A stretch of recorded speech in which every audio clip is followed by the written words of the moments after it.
అమ్మా అన్నపూర్ణ సుంకార ఏం చేసావమ్మా? ఇన్ని రోజులు నానా డాష్లు నాకని కానీ నీకు వచ్చిన పబ్లిసిటీ నాకు రాలేదు ఇంకా. ఓరి దేవుడు, ఒక్క సెల్ ఫోన్తో ఒక వీడియో పెడితే ఇంత ఫేమస్ అయిపోతానంటే నేను ఎప్పుడో చేసేవాడిని.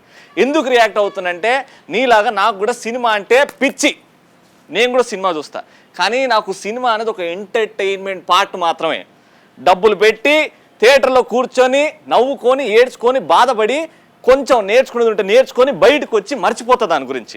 నీలాగా సినిమా చూసి ఇట్ట చేసిండాడు ఆడిట్టు తీసిండా, అబ్బా ఆగైతే ఇంటికి పోయి సెల్ ఫోన్ తీస్తా నేను తీసి నేను వాడిట్టనా, అదొక సినిమానా, అదొక ఆడదా, వాడు ఒక అడ్డగాడిది అని చెయ్యనమ్మా.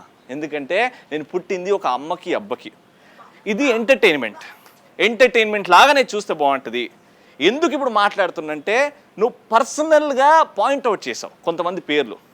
వాళ్ళు ఇంతప్పటి నుంచి సినిమాని మనసులో పెట్టుకొని పైకి వచ్చిన వాళ్ళు. ఇప్పుడు సినిమా మాకు కూడు పెడుతుంది, ఈ చేతులు మాకు వెళ్తున్నాయంటే సినిమా వల్ల. ఎవరినో ఏదో అంటే డిగ్రేడ్ చేస్తే వాళ్ళని ఇలా చూపెడితే మా సినిమా హిట్ అవుద్ది, మా ప్రోగ్రామ్స్ హిట్ అవుద్ది అని కాదు. జస్ట్ ఫర్ ఎంటర్టైన్ అవ్వండి, మర్చిపోండి. ఫైనల్గా ఏం చెప్తానంటే సినిమా చూడు, నీకు ఏమైనా నచ్చలేదనుకో బయటకు వచ్చి, టీవీ చూడు, ఏమైనా నచ్చలేదనుకో రిమోట్ చూసి నొక్కు వేరే ఛానల్కి వెళ్ళు. కానీ ఇలాంటి పబ్లిసిటీలు వద్దు. తల్లో నీకు దండం.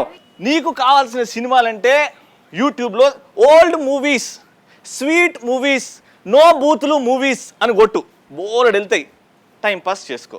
కానీ ఇట్లా పర్సనల్గా ఎవరి మీద ఇలా మాట్లాడదమ్మా, చాలా హట్ అవుద్ది. ఎందుకంటే నాకు పర్సనల్గా ఆలీ గారు తెలుసు, పర్సనల్గా రాజమౌళి గారు తెలుసు, ఎంత కష్టపడ్డారో కూడా తెలుసు.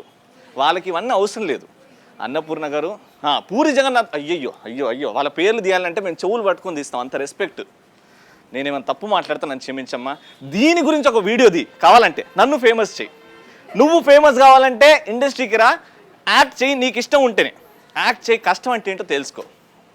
కానీ క్లారిటీ సూపర్. ఏ సెల్ ఫోన్ ఇది?